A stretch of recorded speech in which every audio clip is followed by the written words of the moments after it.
So hey homies, welcome back to another video. और आज है संडे और संडे का मतलब the rainy give them hotel and I hope कि तुम लोग बहुत ही ज्यादा अच्छे और मजे में होगे। वीडियो में आगे बढ़ने से पहले कहना चाहूंगी कि अगर इससे पहले के एपिसोड अभी तक चेकआउट नहीं किया है तो पहले जाओ जाकर उसे देख लो, वरना आज के स्पेशल एपिसोड में तुम्हें बिल्कुल भी मजा नहीं आने वाला। और स्पेशल एपिसोड क्यों, ये तो तुम्हें एपिसोड में आगे पता चलेगा। और अगर तुमने देख लिया है तो क्या बात है, चलो फिर आज के इस वीडियो को फटाफट से शुरू करते हैं। बट इससे पहले प्रीवियस एपिसोड का थोड़ा सा जान लेते हैं। सो होमीज, जैसा कि हमने लास्ट एपिसोड में देखा था, जहाँ पे वांग लिन प्लेनेट रानियन पे पहुंच जाता है, उसकी मुलाकात संताई से होती है। साथ ही यहाँ पर प्लेनेट रानियन के 3 एक्सेंडेंट कल्टीवेटर से भी उसकी मुलाकात होती है, जो कि वांग लिन को यहाँ पर आजमाने के बाद उसे अपने साथ मिलाना चाहते थे, क्योंकि संताई के अकॉर्डिंग इन लोगों ने वन फैमिली के एक बंदे के साथ 4 साल पहले पंगा ले लिया था। उसे मारकर उससे रैंक 8 की जो पिल्स है उन्हें हासिल कर लिया था। और तब से लेकर इन्हें डर है इस बात का कि कहीं वन फैमिली, जो कि असल में 1000 इल्यूजन प्लेनेट की one of the strongest family में से एक मानी जाती है, वो कहीं बदला लेने के लिए इनके पीछे ना आ जाए। और इसी के चलते ये लोग वांग लिन को भी वो रैंक 8 की पिल देना चाहते थे, ताकि वांग लिन भी इनके साथ कोऑपरेट करे और वन फैमिली के साथ लड़ने में वांग लिन इनकी मदद करे। वहीं दूसरी तरफ हमें लू मई को दिखाया जाता है, जहाँ वो अब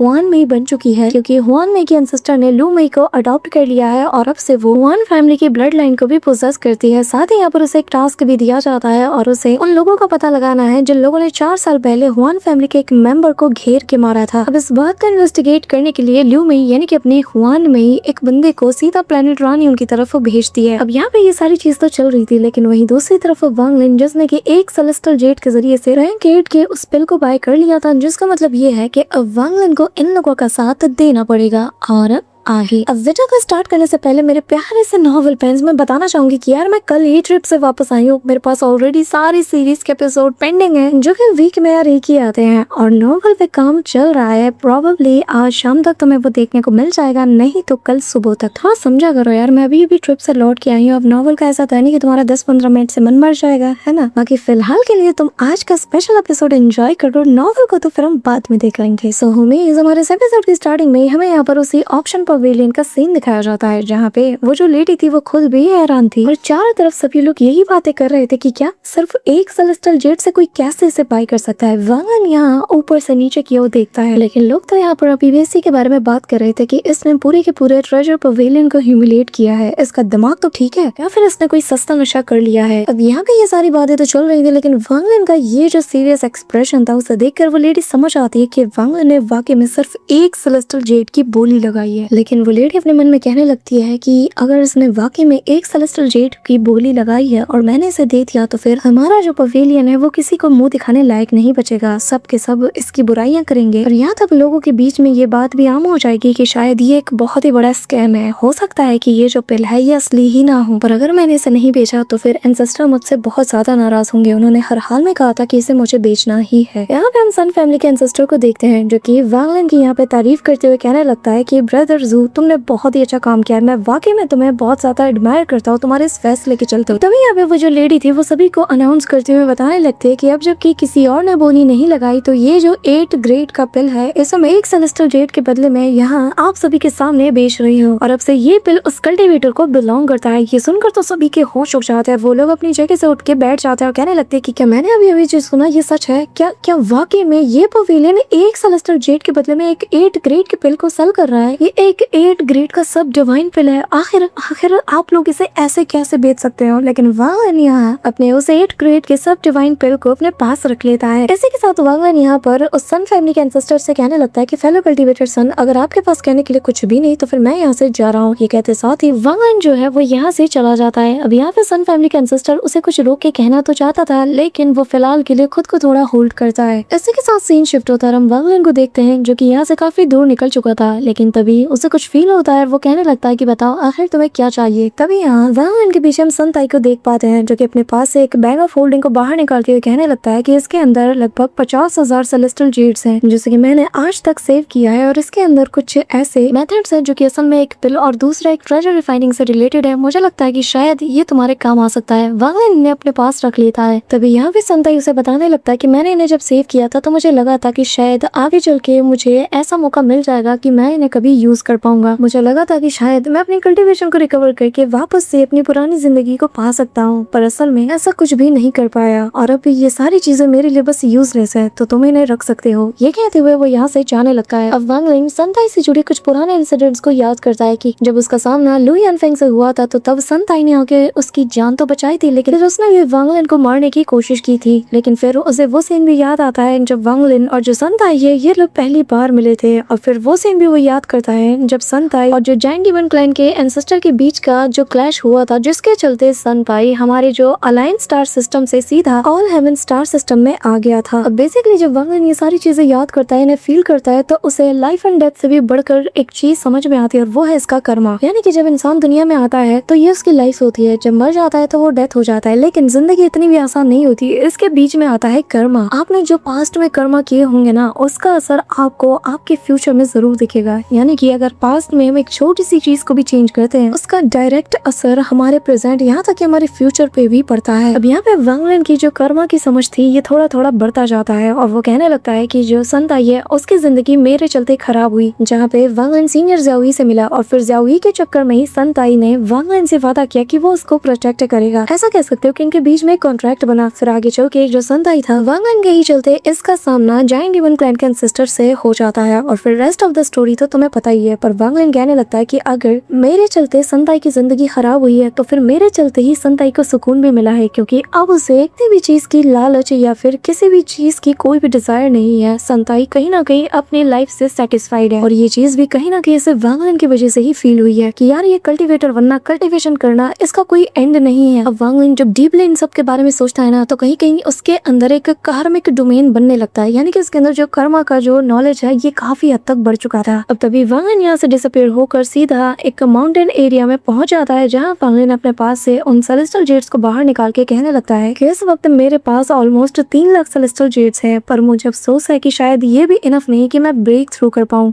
इसी के साथ वांग लिन यहाँ पर अपने एक हाथ के इशारे से ही सारे के सारे सेलेस्टियल जेट्स को बाहर निकाल लेता है, इन्हें आसपास के एरिया में फैला देता है और तभी आसपास वो एक फॉर्मेशन को क्रिएट करते हुए अपने पास से उन सारे स्वॉर्ड्स को भी बाहर निकालता है और यहाँ पर एक 7 स्वॉर्ड फॉर्मेशन को बनाते हुए इसके सेंटर में वांग लिन बैठ जाता है। इसी के साथ वांग लिन यहाँ पर हैंड साइन बनाते हुए हवा में फ्लोट करता है और तभी वो एक और फॉर्मेशन को बना देता है और यहाँ जैसे ही वो सारे के सारे सेलेस्टियल जेट्स को यहाँ पे आधे आधे अमाउंट में क्रश करता है, तो यहाँ इन सभी के अंदर जो एनर्जी थी वो एक साथ गैदर होते हुए यहाँ चारों ओर बिखेरने लगती है। पर तभी वांग लिन यहाँ पर अपने 7 स्वॉर्ड फॉर्मेशन से बने गए इस फॉर्मेशन को रोटेट करवाता है, जिसके चलते स्वॉर्ड रोटेट होती है और यहाँ जितने भी यहाँ पे जो सेलेस्टियल स्पिरिचुअल एनर्जी निकल रही थी, वांग लिन यहाँ पर फॉर्मेशन के जरिए से उन सभी को अपनी तरफ खींचने लगता है और उसके ऊपर जो फॉर्मेशन बना था वो उन सभी को गैदर करके वांग लिन के बॉडी के अंदर इन सभी को डालने लगता है। यहाँ पे हम देखते हैं कि इतनी अमाउंट में जो सेलेस्टियल स्पिरिचुअल एनर्जी वांग लिन के बॉडी के अंदर जाती है ना, कि उसकी जो ऑरा है वो और ज्यादा बढ़ जाती है और तभी एक ह्यूज एक्सप्लोजन के साथ एक ब्राइट लाइट सीधा आसमानों को जाकर उसे फोड़ना शुरू कर देती है, जो देखकर जैसे ही जो 3 एक्सेलेंट कल्टीवेटर थे प्लेनेट रॉनियन के ऊपर, जो कि फिलहाल क्लोज डोर कल्टीवेशन में बिजी थे, अचानक से उनका ध्यान भी वांग लिन की ओर जाता है। सब के सब अपनी जगह को छोड़कर सीधा आसमान की तरफ देखते हैं और वो तीनों यही बात कर रहे थे कि ये कितनी ज्यादा खतरनाक हो रहा है, क्या वो हमें डराने की कोशिश कर रहा है। इस दौरान हम देखते हैं कि वांग लिन बाकी के सारे जेट्स की जो एनर्जी है इन्हें भी अपने अंदर गैदर कर लेता है, जिसके चलते उसके अंदर जो सेलेस्टियल स्पिरिचुअल ऑरा थी ये भी काफी हद तक बढ़ चुकी थी। वांग लिन अब एक्सेंडेंट के मिड स्टेज पे ब्रेक थ्रू कर चुका था। साथ ही वांग लिन की जो बॉडी थी इस वक्त वो यहाँ काफी ज्यादा डोमिनेटिंग वाली ऑरा को रिवील कर रही थी। वांग लिन अपने हाथों को देखकर कहने लगता है कि मेरे अंदर सेलेस्टियल स्पिरिचुअल एनर्जी तो काफी ज्यादा बढ़ चुकी है, लेकिन मेरा डोमेन अभी मेरी कल्टीवेशन के हिसाब से बहुत ज्यादा कमजोर है। मुझे इसे जल्द से जल्द ठीक करना होगा ताकि ये भी एक्सेंडेंट के मिड स्टेज पे पहुंच जाए। इसी के साथ वांग लिन यहाँ पर अपने स्वॉर्ड्स को अपने पास रख लेता है और फिर मन में कहने लगता है कि अगर तुम तीनों चाहते हो कि मैं तुम्हारे साथ तुम्हारे मामले में शामिल हो तो तुम्हें मेरे प्रति थोड़ी सिंसियरिटी तो दिखानी पड़ेगी ना। अगर नहीं दिखाओगे तो मैं मजबूरन तुम्हें दिखाने पे मजबूर कर दूंगा। और अभी भी जो मैंने किया है ना, मेरे इस एक्शन के चलते इन्हें अंदाजा तो लग गया होगा कि आखिर इन लोगों को मेरे सामने कैसे बिहेव करना चाहिए। तभी यहाँ पर इनमें से एक एंसेस्टर आता है जो कि देखते साथ ही हैरान और कहने लगता है कि क्या इसने वाकई में यहाँ पे ब्रेक थ्रू कर लिया। चलो ठीक है, जब तक हम आजमाएंगे नहीं तब तक हमें पता कैसे चलेगा कि ये जो कुछ भी हमने अभी अभी देखा ये सच है या झूठ। सूट। अब तभी वो यहाँ पर अपने अटैक को प्रिपेयर करते हुए वांगलन के ऊपर हमला करने को चाहता है, पर तब तक वांगलन यहाँ पर अपने उसी सेलेस्टियल पपेट को आगे कर देता है, जो कि यहाँ पर एक सिंगल पाम अटैक से उसके अटैक को डिस्ट्रॉय करते हुए उसे काफी पीछे तक ढकेल देता है। साथ ही यहाँ पर वो बंदा खून की उल्टियां करने लगता है। इमीडिएटली वो खुद को संभालता है, एक पिल लेता है और कहने लगता है कि अगर ये लड़का वाकई में मुझे मारना चाहता तो ये कब का मार चुका था, क्योंकि उस पाम स्ट्राइक को इसने बहुत लाइटली मुझ पर छोड़ा था। यहाँ तक कि मेरी बॉडी और मेरी सोल, मेरा सब कुछ इसके चलते डैमेज भी हो सकता था। अब तभी वांगलन अपने पपेट को वापस बुला लेता है और वो बंदा मन में सोचता है कि आखिर एग्जैक्टली इस लड़की की कल्टीवेशन क्या हो सकती है, कहीं ऐसा तो नहीं कि ये एक्सेंडेंट के भी ऊपर का कल्टीवेटर है। अब तभी वांगलन इसके सामने आता है और वो कहने लगता है कि तुम उन तीनों में से एक हो ना, जो कि जानबूझ के मेरे खिलाफ प्लानिंग कर रहे हैं ताकि मैं तुम लोगों का साथ दूं। बताओ, मैंने सच कहा ना? अब यहाँ पे वांगलन की आंखों में किलिंग इंटेंट देख कर ना इस बंदे की हवा टाइट हो जाती है और वो इमीडिएटली वांगलन के सामने माफी मांगते हुए कहता है कि फेलो कल्टीवेटर ज़ू, प्लीज मुझे माफ कर दो। हम जानबूझ के आपको हमारे साथ घसीटना नहीं चाहते थे। असल में जो हुआन फैमिली है ये काफी ज्यादा स्ट्रॉन्ग है। अब इससे पहले कि ये कुछ और कह पाता, वांगलन इसे रोक देता और कहता है कि मुझे तुम्हारे एक्सक्यूज सुनने में कोई इंटरेस्ट नहीं है, लेकिन अगर वाकई में तुम्हें मेरी मदद चाहिए तो तुम्हारी जो सिंसियरिटी है ना वो बहुत ही ज्यादा कम दिखी मुझे। जिसमें यहाँ पे वो इंसिस्टर कहने लगता है कि आखिर आप कहना क्या चाहते हैं। कि तभी रान फैमिली के इंसिस्टर से वांगलन कहने लगता है कि मुझे तुम्हारी फैमिली के 90% सेलेस्टियल जेड्स चाहिए। जो सुनकर तो यहाँ पे उस बंदे की बोलती बंद हो जाती है, पर तभी वांगलन कहता है कि आखिर तुम दोनों छुप के क्यों बैठे हो, तुम भी बाहर आओ। अब तभी यहाँ पे सन फैमिली का इंसिस्टर यानी कि सनशी भी बाहर आता है और यहाँ वांगलन से कहने लगता है कि सन फैमिली मुझे अपने सेलेस्टियल जेड्स का 70% मेरे हवाले करेगी, और रही बात केयर फ्री जाओ चुआनवन की, तो आप भी मुझे 90% सेलेस्टियल जेड्स दोगे। लेकिन हाँ, सिर्फ यही नहीं बल्कि आप लोगों के पास जो बाकी के 8 ग्रेड के पिल्स है मुझे वो भी चाहिए, और हुआन फैमिली का वो जो बंदा था उससे जुड़ी आप लोगों के पास जो भी चीजें हैं मुझे वो सब कुछ चाहिए। और हाँ, ख्याल रहे कि एक सिंगल पीस भी मिसिंग नहीं होना चाहिए, वरना तुम लोगों का अंजाम बहुत बुरा होगा। और हाँ, एक आखिरी बात, अगर मेरे पास सेलेस्टियल जेड्स की कमी होती है तो ये तुम तीनों की जिम्मेदारी होगी कि तुम लोग मेरे लिए सेलेस्टियल जेड्स को कलेक्ट करो। अगर तुम लोग मेरी इस कंडीशंस को पूरा नहीं कर सकते तो फिर तुम लोग खुद ही अपना रास्ता देख लो। अगर मुझे अपने साथ मिलाना चाहते हो तो मेरे कुछ कंडीशंस है और तुम्हें इन्हें हर हाल में फुलफिल करना ही होगा, तो ही जाकर मैं तुम्हारा साथ दूंगा। तो बताओ आखिर तुम लोगों का क्या इरादा है, क्या तुम्हें मंजूर है या नहीं। अब तभी हम देखते हैं कि सनशी जो है वो आगे आता है और कहने लगता है कि फेलो कल्टीवेटर ज़ू, आपकी इस कंडीशन को मेरी और मेरी पूरी की पूरी सन फैमिली पूरी इच्छा अनुसार एक्सेप्ट करती है। जब तक आप मुझे इस बात की गारंटी देते हैं ना कि हम सभी लोग सुरक्षित रहेंगे, तब तक हम आपको हमारी फैमिली का जो 70% सेलेस्टियल जेड्स है वो देते रहेंगे। अब यहाँ पे इसकी बात सुनते साथ ही हम देखते हैं कि रान फैमिली का इंसिस्टर भी मान जाता है और कहने लगता है कि उम्मीद करता हूँ कि आप अपने वादे के मुताबिक कायम रहोगे। अब तभी हम कल्टीवेटर ज़ियाओ को भी देखते हैं जो कि यहाँ पर कुछ सोच रहा था, जिसे देखकर रान फैमिली का इंसिस्टर कहने लगता है कि आखिर तुम क्या सोच रहे हो। आज से 4 साल पहले जो कुछ भी हुआ था उसमें हम तीनों ने साथ मिलकर भाग लिया था, तो आखिर जब हमारे पास एक मौका है जिसके जरिए से हम लोग बच सकते हैं, तो तुम्हें ऐसी कौन सी चीज है जो कि रोक रही है। यहाँ पे हम देखते हैं कि सनशी भी उसे समझाता है, जिसके चलते वो भी मान जाता है और अपने पास से वो सेलेस्टियल जेड्स को निकालते हुए कहने लगता है कि मेरे पास कोई फैमिली नहीं है, लेकिन मेरे पास जो कुछ भी है ये सब कुछ मैंने अकेले अर्न किया है और मुझे उम्मीद है कि आप ये अपना वादा जरूर निभाओगे। अब यहाँ पे सनशी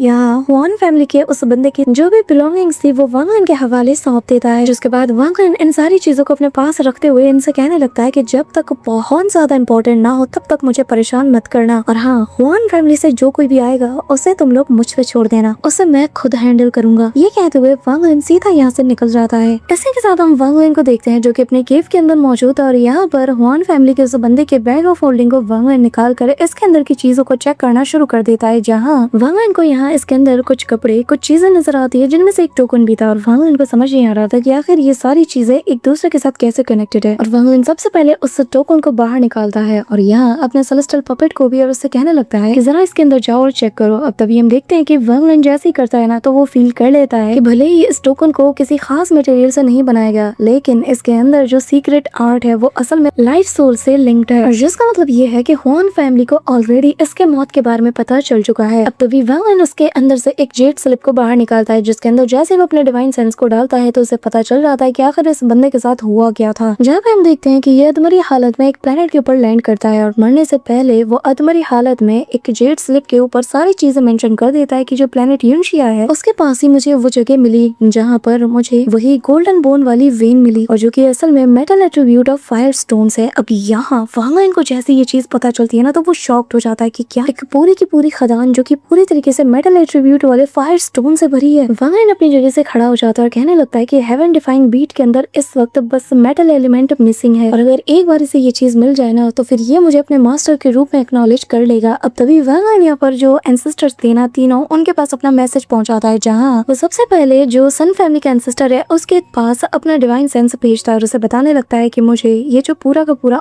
ऑल हेवन स्टार सिस्टम है, मुझे इस पूरे के पूरे स्टार सिस्टम का एक मैप बना के दो और जल्द से जल्द उस जेड स्लिप को मेरे हवाले कर दो। अब यहाँ पे संशी बिल्कुल ऐसा ही करता है और वांगलिन के पास वो उस जेड स्लिप को भी डिलीवर कर देता है, जिसके अंदर पूरे के पूरे ऑल हेवन स्टार सिस्टम का मैप मेंशन किया गया था। जहाँ वांगलिन जब इसे देखता है तो उसे प्लेनेट यूनशिया का पता चल जाता है और साथ ही उस मिस्टीरियस प्लेनेट का भी वांगलिन को पता चल जाता है, जहाँ पर उसे मेटल एलिमेंट मिलने के सबसे ज्यादा चांसेस है और जैसा कि उस बंदे ने अपनी जेड स्लिप में मेंशन किया था। इसी के साथ वांगलिन उस जगह को पिन पॉइंट करते हुए यहाँ से तेजी से निकलने लगता है, पर तभी ये जो तीन एंसेस्टर थे ये तीनों इमीडिएटली वांगलिन को आवाज देते हुए उसका रास्ता रोकते हैं और कहने लगते हैं कि फेलो कल्टिवेटर्स हो, क्या आप वाकई में इतनी जल्दी जा रहे हो? तभी यहाँ पे संशी कहने लगता है कि हालांकि हमें आप पर पूरा यकीन है, लेकिन ये जो मैटर है ये हमारी जान से रिलेट है। अगर आप हमें छोड़ के जाते हो, अगर आपकी गैर मौजूदगी में हम पर हमला हुआ तो हम क्या करेंगे? वांगलिन यहाँ पे जानता है कि मेटल एलिमेंट उसके लिए कितना ज्यादा इंपॉर्टेंट है, तो वांगलिन यहाँ पर इन्हें कहने लगता है कि मैंने कहा ना कि मैं अपनी बात से नहीं मुकरूंगा, मुझे बस कुछ मैटर को निपटाना है और मैं जल्द से जल्द वापस लौट आऊंगा। अब ये लोग डर के मारे चुप हो जाते हैं, पर तभी यहाँ का आसमान पूरी तरीके से अचानक से कम्प्लीटली डार्क हो जाता है, चारों तरफ बिजलियां कड़कने लगती है और तभी आसपास के जो क्रिएचर्स थे ना ये सब भी डर के मारे यहाँ से दूर जाने लगते हैं। सभी लोग इस ऑरा को फील करके समझ आते हैं कि ये हुआन फैमिली का ही बंदा है और यहाँ स्पेस को तभी चीरते हुए एक बंदा बाहर आता है जो कि अपने कंपास के ऊपर सवार था और वो बताने लगता है कि मैं सेकंड ग्रेड का गार्ड हूँ जो कि हुआन फैमिली के मेन फैमिली से बिलोंग करता है, जो कि 1000 इल्यूजन प्लेनेट की स्ट्रॉन्गेस्ट फैमिली भी है और नाम है मेरा हुआनडोंग। और मैं यहाँ प्लेनेट रानियन के जितने भी एक्सेंडेंट के कल्टीवेटर्स हैं उन्हें मेरे सीनियर के कमांड पर यहाँ पे समन करता हूँ, जल्द से जल्द यहाँ पर सामने और अपने मैनर्स दिखाओ। ये कहते साथ ही वो अपना जायंट सा फिगर यहाँ पे क्रिएट करता है और सभी के ऊपर इंटेंस अमाउंट में प्रेशर डालते हुए इन सभी को घुटनों के बल लाने लगता है, लेकिन वांगलिन के बीच तब सटक जाती है। वो यहाँ पर अपने जायंट अवतार को क्रिएट करता है और यहाँ अपने एक मुट्ठी से हुआनडोंग को मसलते हुए कहने लगता है स्क्रैम, और तभी हुआनडोंग खून की उल्टियां करने लगता है। अचानक से वो पूरी तरीके से जैसे मौत की चंगुल में फंस चुका और छटपटाते हुए कहता है कि तुम्हारे इतनी मचाल। ये कहते साथ ही वो इमीडिएटली अपनी स्वॉर्ड को निकालते साथ ही वांगलिन की तरफ चार्ज करता है और कहता है कि अब तुम मरेगा, और वांगलिन भी इसके स्लैश अटैक को पूरी तरीके से नलीफाई कर देता है, जो देखकर हुआनडोंग कहने लगता है कि आखिर तू है कौन? हाँ, तेरी हिम्मत कैसे हुई मेरे बीच में टांग अड़ाने की? तुझे पता भी है कि मैं कौन हूँ? यहाँ पर मैं हुआन फैमिली से आया हूँ। तभी यहाँ पे वांगलिन अपनी ऑरा को रिलीज करते हुए कहता है कि मेरा नाम क्या है उसे जानने के लिए तुम क्वालिफाइड ही नहीं। वांगलिन निकालता है अपने थंडर ड्रैगन को और थंडर ऑफ अनाइलेशन नाम की टेक्निक का यूज करते हुए ऐसी बिजली उसकी तरफ दौड़ा देता है जो कि उसके बैरियर को भेदते हुए सीधा उसकी बॉडी से जा टकराता है। अब इससे पहले कि ये थंडर इसकी बॉडी को बुरी तरीके से चपेट में लेता है, ये बंदा यहाँ से 9 तो 11 होने लगता है और कहता है कि मैं समझ गया, ये तो एक्सेंडेंट के मिड स्टेज से कई गुना ज्यादा ताकतवर है और फिलहाल मैं इसका सामना नहीं कर सकता। पर तभी वांगलिन यहाँ पर अपनी 7 स्वॉर्ड को भी सीधा इसकी तरफ फेंक देता है और ये वही स्वॉर्ड्स हैं जिन्हें की वांगलिन ने लिंगतियानो के जो डिसाइपल्स थे जिन्हें मार के वांगलिन ने उनके अंदर से लिंगतियानो की स्वॉर्ड एनर्जीज को गैदर किया था, तो ये सारे स्वॉर्ड्स उन्हीं से बिलोंग करती है और यहाँ सारे के सारे जो स्वॉर्ड स्पिरिट्स थे ये भी आपस में गैदर होते हुए एक जायंट से बीस्ट का शेप ले लेती है जो कि इसे ऑन द स्पॉट डिवोर करने वाली थी। तभी यहाँ पे हुआनडोंग अपनी स्पीड को एक्सेलरेट करते हुए कहता है कि मुझे यहाँ से निकलना होगा, मुझे मिस को हर हाल में सारी बातें बतानी होगी। पर वांगलिन का जो बीस्ट था ना वो इसे घेर लेता है और तभी वांगलिन के जो ये स्वॉर्ड्स थे ये सीधा जाकर इसके गले के पास रुक जाते हैं, जिसके चलते यहाँ पे हुआनडोंग बुरी तरीके से फंस चुका था। इसी के साथ वो तीनों एंसेस्टर और यहाँ वांगलिन ये सभी लोग पहुंच जाते हैं हुआनडोंग के पास। पर यहाँ हुआनडोंग की हेंकड़ी अभी भी नहीं गई। वो वांगलिन से कहने लगता है कि आखिर तुम हो कौन? हाँ, क्या तुम्हें नहीं पता कि मैं कौन हूँ? अब बस तुम देखते जाओ, इन तीनों के साथ साथ तुम भी मारे जाओगे। अब यहाँ हुआनडोंग नाम का ये जो बंदा है ना ये लगातार इन लोगों को धमकाने की कोशिश करता है। तभी यहाँ पे इमरान फैमिली के एंसेस्टर को देखते हैं जो कि मन में कहता है कि ऑलरेडी हमने हुआन फैमिली के साथ पंगा ले लिया है, अब अगर हम कुछ भी करते हैं तो ये कॉन्फ्लिक्ट और ज्यादा बढ़ता जाएगा। लेकिन आज तो यहाँ पर हमारा साथ देने के लिए ज़ूमू भी मौजूद है। तभी यहाँ पे वो बंदा आगे आते हुए कहने लगता है कि एक बात बताओ, आखिर तुम प्लेनेट रानियन पे किस लिए आए हो? जिस पे हुआनडोंग कहने लगता है कि क्या क्यों आए हो? वाह, मानना पड़ेगा, क्या कमाल की एक्टिंग करती हो। हाँ, रान फैमिली के एंसेस्टर, तुम्हें नहीं पता कि मैं किस लिए आया हूँ? यहाँ पे ये सुन रही था कि तीनों की बोलती बंद हो जाती है। तभी हुआनडोंग बताता है कि मुझे कुछ इंटेल के जरिए से पता चला है कि 4 साल पहले हुआन फैमिली का एक मेंबर जो कि अधमरी हालत में घर की ओर लौट रहा था, लेकिन उसे रान फैमिली के एंसेस्टर, सन फैमिली के एंसेस्टर और कल्टीवेटर ज़ियाओ तुम तीनों ने मिलकर मार दिया। तुम तीनों की जो ब्लड लाइन है ना आज वो अपने अंत तक पहुंच चुकी है और बहुत ही जल्द हम तुम सबको मिटा के रख देंगे और इसी काम से मैं यहाँ आया था। तभी यहाँ पे हम देखते हैं कि जो रान फैमिली का एंसेस्टर है वो वांगलिन से कहने लगता है कि फेलो कल्टीवेटर्स क्या हो, अगर आप इस लड़के को हमारे हवाले सौंप दो, हम जानते हैं कि इसका मुंह कैसे बंद करना है, जिस पर वांगलिन हाँ में नोट करता है। अब तभी यहाँ पे हुआन डोंग की बोलती बंद हो जाती है और वो गुस्से के साथ भड़क जाता है और कहता है कि कल्टीवेटर ज़ू, आखिर तुम ऐसा कैसे कर सकते हो? आखिर तुम्हारी हिम्मत कैसी हुई? क्या तुम्हें नहीं पता कि हमारे एंसेस्टर वापस आ चुके हैं? तुम्हें क्या लगता है कि तुम अपने एक्सेलेंट की कल्टीवेशन के साथ हमारे एंसेस्टर को टक्कर दे पाओगे? तभी यहाँ पे वांगलिन अपना शिकंजा कसता है और कहने लगता है, तुम्हारे एंसेस्टर की कल्टीवेशन लेवल क्या है? जिस पे हुआन डोंग बहुत ही प्राउडली वे में कहने लगता है कि वो फिलहाल सेकंड स्टेप में पहुंच चुके हैं, यानी कि वो डाओ कल्टीवेशन के सेकंड स्टेप पे है। वो तो 1000 साल पहले ही इल्यूशनरी यिन और कॉर्पोरल यांग स्टेज पे पहुंच चुके थे। अब ये सुन नहीं था कि इन तीनों का गला सूख चुका था। वांगलिन ये सुन नहीं था कि तभी अपने फॉर्मेशन को हटा लेता है और फिर इस बंदे को बाइंड करते हुए इन लोगों से कहने लगता है कि मैं इस बंदे को तुम तीनों के हवाले छोड़ रहा हूँ, कि मेरा वक्त बहुत ज्यादा कीमती है और मैं ऐसे चींटियों के पीछे अपना वक्त जाया नहीं करता। ये कहते हुए वांगलिन यहाँ से निकलने लगता है। तभी हम देखते हैं कि ये जो 3 एंसेस्टर थे ना, ये निकालते हैं अपने अपने वेपन को, जहाँ ये सभी लोग अपने अपने तलवार को थामते हुए फुल किलिंग इंटेंट के साथ इस बंदे को निपटाने के लिए आगे बढ़ते हैं। हुआन डोंग का तो गला सूख चुका था और वो यहाँ पे इन सभी को बड़ी बड़ी धमकियां देने लगता है। वहीं दूसरी तरफ वांगलिन, जो कि पीछे पलट के देखता भी नहीं, वो भी आगे बढ़ा चला जा रहा था। तभी यहाँ पे हुआन डोंग कहता है कि तुम लोगों को पता नहीं कि मैं लेडी हुआन मेई का पर्सनल गार्ड हूँ। लेडी हुआन मेई एंसेस्टर की लास्ट डिसाइपल है और जो कि कल्टीवेशन अलाइन से है। अगर तुम लोगों ने मुझे हाथ भी लगाया ना, तो लेडी हुआन मेई कभी भी इस बात को जाने नहीं देंगी। अब यहाँ हुआन मेई का नाम सुनते साथ ही वांगलिन रुक जाता है। ऊपर से इस बंदे ने कहा कल्टीवेशन अलायंस है, यानी कि अलायंस स्टार सिस्टम, जो कि वांगलिन का घर है। वांगलिन यहाँ इमीडिएटली कहता है कि मुझे उस लड़की का असली नाम बताओ, जिस पे यहाँ हुआन डोंग भी हंसता और कहने लगता है कि तुम मुझे आजाद करो, मैं तुम्हें बता दूं। यहाँ पे ये वांगलिन के साथ 1.5 होशियारी दिखाने की कोशिश करता है। तो वांगलिन भी भाई इस मामले में ना सबका बाप है, वो पकड़ता है इसे और सोल सर्च यूज करने लगता है। जहाँ वांगलिन को उसी पैलेस के अंदर का सीन दिखाया जाता है जहाँ हुआन मेई मौजूद थी और जैसी वो टर्न होती है, वांगलिन उसकी शक्ल देख के समझ आता है कि ये कौन है। और वांगलिन गुस्से के साथ कहता है कि अच्छा तो लू मेई, ये तुम हो, लगता है कि तुम्हारी किस्मत ने फिर से एक बार तुम्हारे साथ बहुत बड़ा खेल खेला है। तभी तो तुम इतनी बड़ी अचीवमेंट के चलते यहाँ ऑल हेवन स्टार सिस्टम में बिना किसी परेशानी के आ गई। अब वांगलिन गुस्से के चलते इसका स्कल बिल्कुल शैटर्ड कर देता है और इसकी सोल को अपने 1 बिलियन सोल फ्लैग में रखते साथ ही वांगलिन यहाँ से जाने लगता है। जहाँ वो अपने स्टार कंपास को बाहर निकालता है कि तभी सन फैमिली का एंसेस्टर कहता है कि कल्टीवेटर ज़ू, जबकि हुआन डोंग मारा जा चुका है, तो हुआन फैमिली कभी भी इस मैटर को जाने नहीं देगी। वांगलिन उससे बस इतना कहता है कि मैं अब से 3 महीने बाद यहाँ लौटूंगा, जिसके बाद सारी चीजें मैं देख लूंगा। अब वांगलिन तो यहाँ से निकल जाता है। वहीं दूसरी तरफ हमें प्लेनेट 1000 इल्यूजन के अंदर हुआन फैमिली के एंसेस्टर को दिखाया जाता है, जहाँ उसे हुआन डोंग के मौत की खबर मिल चुकी थी, क्योंकि उसका जो सोल था यहाँ से डिसअपियर हो जाता है। अब सभी लोग एंसेस्टर से कहने लगते हैं कि एंसेस्टर, हमें जल्द से जल्द पूरे के पूरे रानयून प्लेनेट को ही मिटा देना चाहिए। जिसपे एंसेस्टर कहने लगता है कि अगर मैं चाहूँ ना, तो मैं एक उंगली के इशारे से उसे खत्म कर सकता हूँ, लेकिन हुआन डोंग असल में हुआन मेई का पर्सनल गार्ड था, तो उसके साथ जो करना है, उसका बदला जो भी लेना है, ये सब कुछ हुआन मेई डिसाइड करेगी। तभी यहाँ पे जो गार्ड था वो कहने लगता है कि पर एंसेस्टर, अभी तक हुआन मेई का जो ब्लड एक्सचेंज टेक्निक है वो पूरी तरीके से हमने उसके ऊपर परफॉर्म नहीं किया। जिस पे एंसेस्टर कहता है कि तो फिर जल्द से जल्द इस रिचुअल को परफॉर्म करो और जल्द से जल्द इस टेक्निक को परफॉर्म करके हुआन मेई को तैयार करो, ताकि वो खुद ही अपने लोगों का बदला ले सके। इसी के साथ सभी लोग उनके ऑर्डर को मान जाते हैं और तभी एंसेस्टर यहाँ प्लेनेट रानयून के आसपास के जितने भी स्पेटियल फॉर्मेशन है, इन सभी को सील करने का ऑर्डर देता है और पूरे के पूरे प्लेनेट रानयून के ऊपर एक सीलिंग फॉर्मेशन लगा देता है, जिसके चलते कोई भी प्लेनेट को छोड़ के नहीं जा सकता। यहाँ पर सिर्फ एंट्री अलाउड है, लेकिन कोई भी हमारी मर्जी के बगैर यहाँ तक कि एक चींटी भी एस्केप नहीं कर सकती। वहीं दूसरी तरफ हम वांगलिन को देखते हैं, जो कि प्लेनेट यूनशिया के काफी करीब पहुंच चुका था और अगले ही पल जैसे वो अपने डिवाइन सेंस को फैलाता है अपने मैप के जरिए से, तो यहाँ उसे वो प्लेनेट मिल जाता है जहाँ पर उसे वो मेटल एलिमेंट मिलने वाला है, जिसके चलते वांगलिन काफी ज्यादा एक्साइटेड हो जाता है और तेजी से उस ओर बढ़ा चला जाता है। और इसी मोमेंट पे आज का ये एपिसोड यहीं पे एंड होता है। अब गाइस, तुम में से जिनसे भी रहा नहीं जा रहा और इसके आगे क्या है वो जानना है, तो हमारे दूसरे चैनल पे हमने इसके नॉवेल्स को भी पूरी प्लेलिस्ट में अपलोड करके रखा है। हाँ, ट्रस्ट में तुम्हें लगेगा ही नहीं कि ये एपिसोड है या नॉवेल्स का। नेक्स्ट पार्ट कर लेंगे, तुम्हें पिन कमेंट में मिल जाएगा, तो जाके चेकआउट जरूर कर लेना अगर तुम्हें नॉवेल जानना है। तो that's it for today guys. I hope कि तुम सबको आज की वीडियो काफी ज्यादा पसंद आई होगी। अगर हाँ, तो वीडियो को लाइक करना, चैनल पर नए हो तो सब्सक्राइब करना। तो मिलते हैं नेक्स्ट वीडियो में, तब तक के लिए बाय।